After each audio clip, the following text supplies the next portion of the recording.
My phone lit up at 11:47 p.m. on a Tuesday in early November. I was sitting in my apartment, the small one-bedroom I'd been renting for 3 years in Columbus, Ohio. The one Mom always said wasn't as nice as my brother Kevin's place, with a mug of chamomile tea going cold in my hands. I'd just gotten home from a double shift at the hospital where I work as a radiology tech. My feet ached. My scrubs smelled like antiseptic and that particular brand of exhaustion that comes from standing under fluorescent lights for 12 hours straight. The text was from Mom. "You're barred from Thanksgiving. Idiot. Kevin and Ashley need the space for their real family. Don't bother coming." I stared at those words until they blurred. Read them again. And again. The mug slipped from my fingers, spilling lukewarm tea across my lap.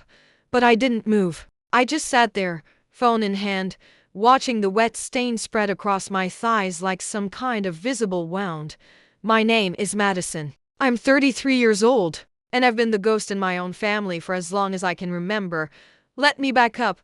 I'm the middle child, which already makes you halfway invisible in most families. But in mine, it was worse. Kevin, my older brother, was the golden boy, the one who played varsity football, got into a decent state school, married Ashley, the blonde, bubbly girl next door type Mom always wished I could be, and gave my parents to grandkids. He worked in sales, drove a leased BMW, and had that easy charm that made people forget he was mediocre at pretty much everything except being liked. Then there was Olivia, my younger sister, the baby, the princess. She was 28, worked as a social media influencer, which meant she took pictures of herself in coffee shops and got free protein powder, and still lived at home. Mom treated her like she was made of spun sugar, and me? I was Madison, the practical one, the boring one, the one who became a radiology tech instead of a doctor, who never got married, who didn't have kids,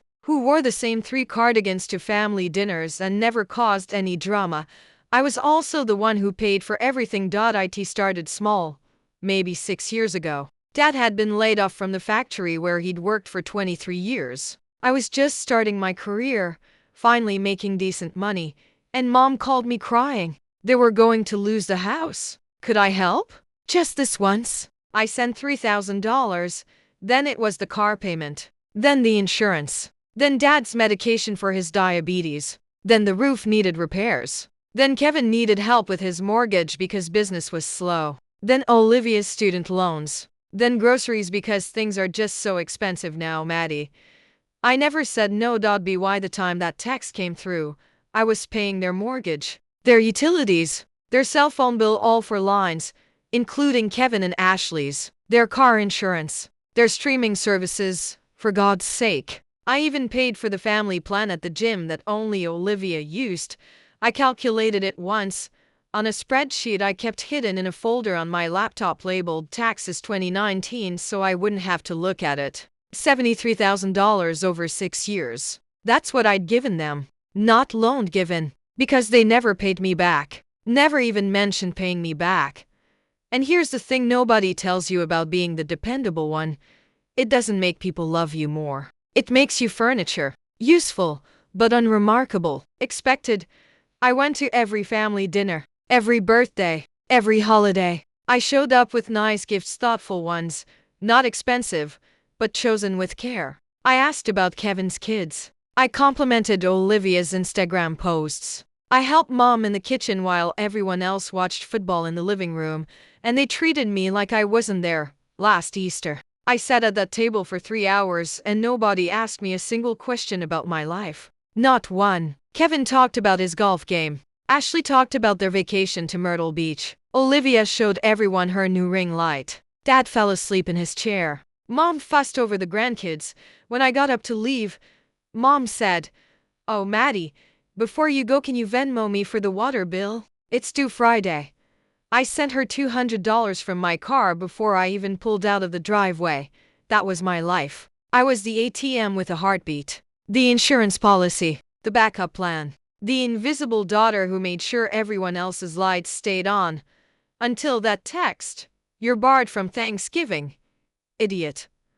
I want you to understand something. It wasn't just the words. It was the casualness of it. The way she typed idiot like it was my name. The way she didn't even bother to explain why. Kevin and Ashley need space for their real family, as if I wasn't real. As if 33 years of being her daughter could be erased with one text message at midnight. I called her. She didn't answer. I called again. Voicemail. I texted. Mom? What is this? What did I do? 3 dots appeared. Disappeared. Appeared again. Kevin and Ashley are hosting this year. Their house is small. You understand? I didn't understand. Kevin's house was for bedrooms. He had a finished basement. I'd helped him move in. For Christ's sake, I'd carried boxes up those stairs while Ashley directed where the couch should go. But I'm your daughter, I typed, hating how pathetic it sounded. Don't be dramatic. It's one holiday. Besides, you never contribute anything anyway. Kevin's doing all the cooking. I stared at that message for a long time. Never contribute anything. I thought about the $2,100 I'd sent 2 weeks ago so they could fix the furnace before winter. I thought about the $850 mortgage payment I'd made on the first of the month, like I did every month. I thought about the phone she just used to call me an idiot, the one on the family plan I paid for. Something broke inside me. Not loudly, not dramatically. It was quiet, like eyes cracking under weight. A soft split that you don't hear until it's already too late. I opened my banking app. I started with the mortgage autopay. Cancelled. The screen asked if I was sure. I tapped yes. Then the car insurance. Cancelled. The cell phone bill. Cancelled. The utilities. Cancelled. The streaming services. Cancelled. I went through every automatic payment, every recurring charge, every thread that connected my bank account to their lives. One by one, I cut them. It took maybe 20 minutes. My hands didn't shake. I didn't cry. I just sat there in my tea-stained pajamas, methodically dismantling 6 years of silent sacrifice. When I was done, I blocked their numbers. All of them. Mom, Dad, Kevin, Ashley, Olivia. Then I turned off my phone and went to bed. I slept better than I had in years. The next morning, I woke up to silence. Real silence, the kind you only get when you've stopped waiting for someone to need you. I made coffee. I took a long shower. I went to work and focused on x-rays and patient files. And the familiar rhythm of my job. It wasn't until I got home that evening and turned my phone back on that I saw what I'd done. 87 missed calls, 63 text messages, 14 voicemails. I didn't open them. Not yet. I just stared at the numbers, feeling something I hadn't felt in a very long time. Power. For the first time in my adult life, I wasn't the one chasing them. They were chasing me, and I had no intention of answering. The calls kept coming. I let them pile up like snow against a door I had no intention of opening. Every morning, I'd wake up to a new batch of notifications, angry red bubbles that multiplied overnight. By Thursday, the count had reached 142 missed calls. I didn't block the numbers entirely after that first night. I'm not sure why. Maybe I wanted to see them try. Maybe I wanted proof that I mattered, even if it was only because their Wi-Fi had stopped working on day 3. I listened to the first voicemail. It was Mom. Her voice was different than I'd ever heard it, shrill, almost panicked. Madison Murray, you pick up this phone right now. I don't know what kind of stunt you're pulling, but the mortgage payment didn't go through. Call me back immediately. Not I'm sorry. Not are you okay? Just the mortgage payment. The second voicemail was Dad, uncomfortable and halting. Hey Maddie, it's Dad. Your mother's real upset. Can you call her back? Fix whatever this is. Thanks, sweetheart. Sweetheart. He called me sweetheart when he needed something. The third was Kevin, and he was angry. What the hell, Madison? You shut off the phone plan? Ashley can't call her mom. The kids can't reach their friends. Do you have any idea how selfish this is? This is a new low, even for you. Call me back so we can figure out what crawled up your ass. I deleted that one halfway through. The texts were worse, or better, depending on how you looked at it. Mom, the electric company is threatening to shut off our power. Is this what you want? Your father and I in the dark? Kevin, you're being childish. Grow up and fix this. Olivia. Madison, I don't know what's going on, but my phone isn't working. I have a brand deal to post today. This is so unprofessional. Can you fix it, Ashley? I always knew you were jealous of what Kevin and I have. This is really sad. I read them all, every single one, and I felt nothing. No, that's not true. I felt something. I felt clear, because not one mentioned Thanksgiving. Not one of them said, hey, maybe we were wrong. Not one of them acknowledged that this had started with Mom calling me an idiot and uninviting me from the family holiday. They just wanted their bills paid. By the following Tuesday, 9 days after that text message, I got a call from a number I didn't recognize. I answered it out of curiosity. Is this Madison Chen? A woman's voice, professional and slightly weary. Yes. This is Linda from First Bank Mortgage Services. I'm calling about the property at 428 Maple Avenue. Our records show you've been making payments on this account, but we haven't received November's payment, and the primary account holders are now 30 days past due. Are you still responsible for this account? I took a breath. No, I'm not responsible for that account anymore. I see. Can you confirm the homeowners are Robert and Susan Chan? They're the ones on the deed. They can handle their own mortgage from now on. Please remove my payment information from the account. There was a pause. Ma'am, if the account goes into default, that's not my problem, I said, and I meant it. Have a good day. I hung up. My hands were shaking, but not from fear, from something else. Something that felt like waking up. That night, I did something I hadn't done in years. I looked at my bank account, really looked at it. I calculated what I'd been spending every month on my family. $2,700 on average, sometimes more. Then I calculated what I could do with that money instead. I could save for a down payment on a house. A real house, not a one-bedroom apartment with thin walls and a parking lot view. I could go on vacation, somewhere warm, somewhere I didn't have to think about whether Mom needed new tires or Kevin's kids needed winter coats. I could invest it, retire early, build the life I'd been putting on hold since I was 27 years old. The possibilities stretched out in front of me like a road I'd never noticed before. On November 21 Street, 2 days before Thanksgiving, Olivia showed up at my apartment. I'd just gotten home from work. I was still in my scrubs, my hair in a messy bun, heating up leftover soup. The knock was timid, almost apologetic. I looked through the peephole and saw my little sister standing there, wearing an oversized sweatshirt and leggings, her eyes red. I almost didn't open the door, but I did. Madison, she said immediately, and her voice cracked. Please, can we talk? I stepped aside. She came in, looking around my apartment like she'd never seen it before. Maybe she hadn't. I couldn't remember the last time any of them had visited me. She sat on my couch, pulling her knees up to her chest. She looked young, smaller than I remembered. They sent you, I said. It wasn't a question. No. I mean, yes. Kind of. But I wanted to come. She twisted her hands together. Madison, what's going on? Why are you doing this? Did Mom tell you what she texted me? Olivia blinked. What? No, she just said you were being difficult about money. Of course she did. I pulled out my phone, unblocked Mom's number long enough to screenshot that first message, and handed it to Olivia. She read it. Her face went pale. Oh my God. Yeah. Madison, I didn't know. Nobody told me, why would they? I sat down across from her. Olivia, do you know how much money I've given this family in the last 6 years? She shook her head. $73,000. That's more than you make in 2 years doing Instagram posts for protein powder.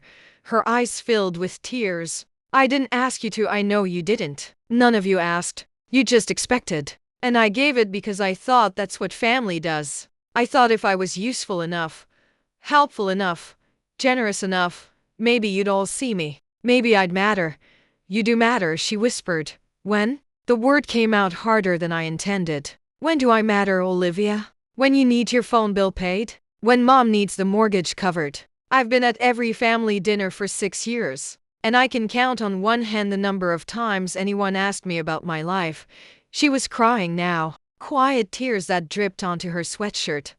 Last Christmas, I continued, I gave everyone thoughtful gifts. I spent weeks picking them out. Kevin gave me a gas station gift card. Ashley gave me nothing. Mom gave me a candle that was clearly regifted. It still had someone else's name on the tag. And you gave me a discount code for your supplement company. Madison, I'm not trying to hurt you. I'm just trying to make you understand. I've been invisible for so long, I started to feel like a ghost. And then Mom called me an idiot and uninvited me from Thanksgiving. And I realized I don't have to be a ghost. I can just leave. Olivia wiped her face. Is that what you want? To leave? I thought about it. Really thought about it.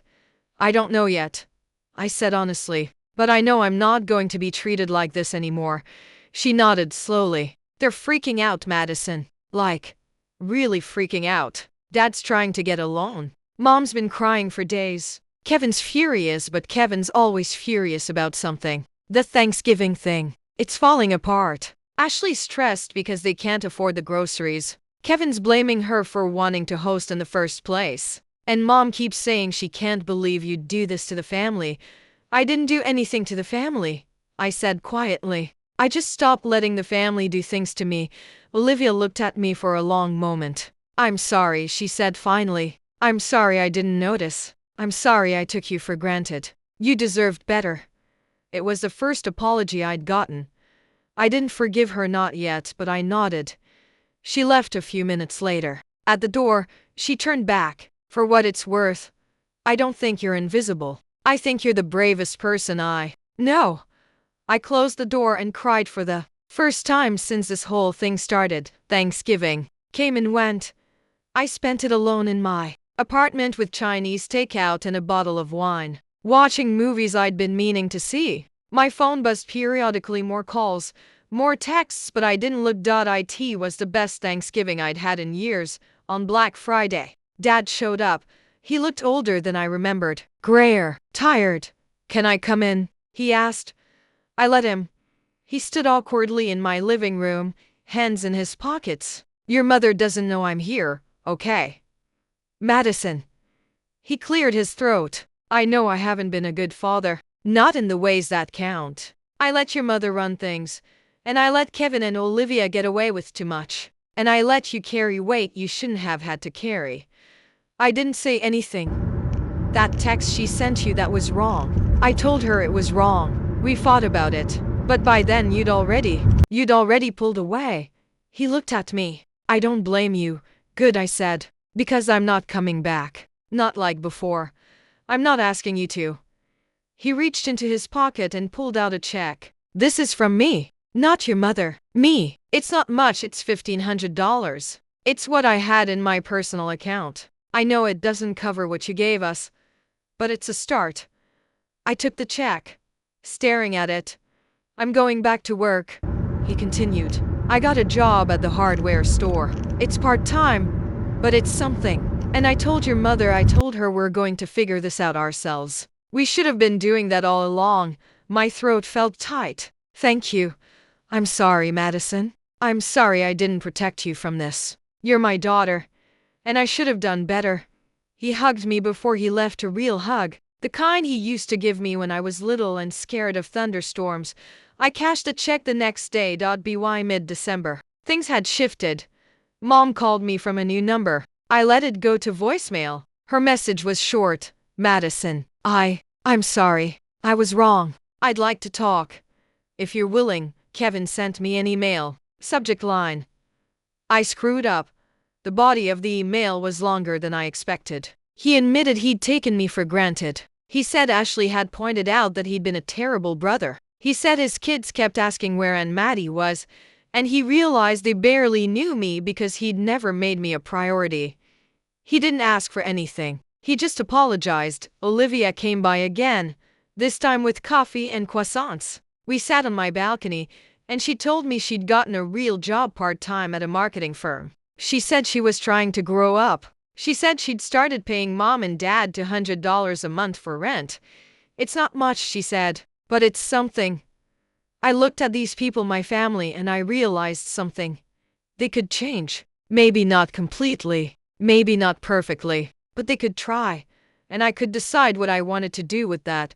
On Christmas Eve, I showed up at my parents' house. I didn't tell anyone I was coming. I just knocked on the door, holding a box of cookies I'd baked, my heart hammering. Mom opened the door. Her face crumpled when she saw me. Maddie. Hi, Mom. She pulled me into a hug, and this time I hugged her back. Inside, everyone was there. Kevin and Ashley, Olivia, the kids, Dad. They all stared at me like I was a miracle.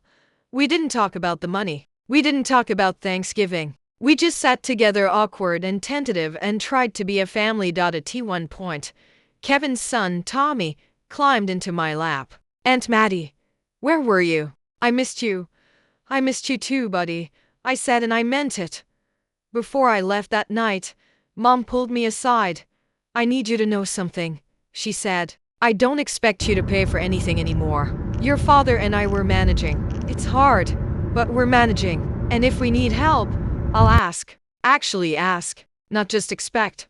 Okay, I said. And Madison, you're not barred from anything. Ever. You're my daughter. I love you. She'd never said that before. Not like that. I drove home with tears streaming down my face. But they weren't sad tears. They were the kind that come when something broken starts to heal.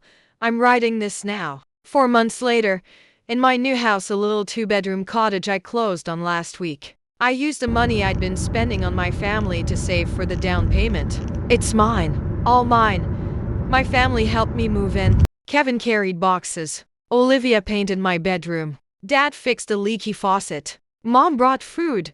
We're not perfect. We're not fixed. There are still moments when someone expects too much or forgets to ask how I'm doing. But when it happens now, I speak up, and they listen. I still pay for Sunday dinners once a month, my choice, my budget. But the rest of the time, I take care of myself first, because I'm not invisible anymore. I'm Madison. I'm 33 years old. I'm a radiology tech with a new house and a family that's learning to see me. And I'm finally free.